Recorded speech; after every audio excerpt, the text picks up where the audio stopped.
దంతాలకు ఏ tooth brush మంచిదో తెలుసా? పంటి సురక్షణ కోసం ఎలా చేయాలో తెలుసుకుందాం. మన రోజు బ్రష్ తో ప్రారంభం అవుతుంది, కానీ తరచుగా మనం సరైన బ్రష్ ఎంచుకోవడంలో నిర్లక్ష్యంగా ఉంటాం.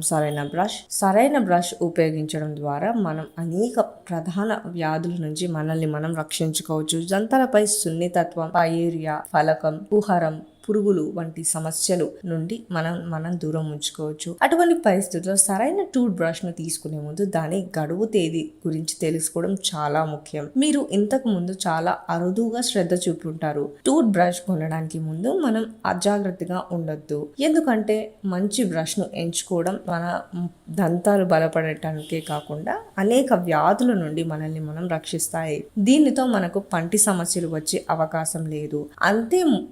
అయితే ముందు మనం టూత్ బ్రష్ ఎప్పుడు మార్చాలి, ఎన్ని రోజుల వరకు ఉపయోగించాలి అన్నది ఇప్పుడు తెలుసుకుందాం.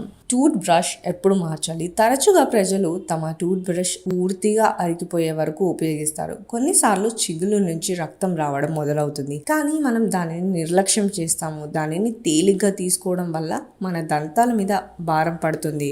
ఇటీవల పరిశోధన ప్రకారం ప్రతి 4 నెలలకు ఒకసారి టూత్ బ్రష్ మార్చాలని వైద్యులు నిపుణులు చెప్తున్నారు. దీంతో మన దంతాలు కూడా దృఢంగా ఉండి ఎలాంటి ఇబ్బందులు ఎదుర్కోవాల్సిన అవసరం లేదంటున్నారు నిపుణులు. మనకు ఏ బ్రష్ సరైనది? బ్రష్ తీసుకునేటప్పుడు టూత్ బ్రష్ మృదువుగా ఉందా లేదా మీ దంతాలకు అతి మృదువుగా ఉందా అని మీరు తప్పకుండా ఆలోచిస్తున్నారా? అటువంటి స్థితిలో మీరు మృదువైన బ్రష్ తో కాకుండా రక్తాన్ని చూసినట్లయితే అల్ట్రా సాఫ్ట్ టూత్ బ్రష్ ను మీకు సరైన ఎంపిక. దంతాలపై దృఢమైన బలమైన బ్రష్ ని ఉపయోగించకుండానే విషయాన్ని మనం ఎల్లప్పుడూ గుర్తుంచుకోవాలి, ఎందుకంటే మన లక్ష్యం దంతాల శుభ్రం చేయడం, బలపూతం చేయడం. ఇది మృదువైన బ్రష్ తో మాత్రమే సాధ్యమవుతుంది. మరిన్ని హెల్త్ లైన్ న్యూస్ కోసం ఛానల్ను సబ్స్క్రైబ్ చేయండి.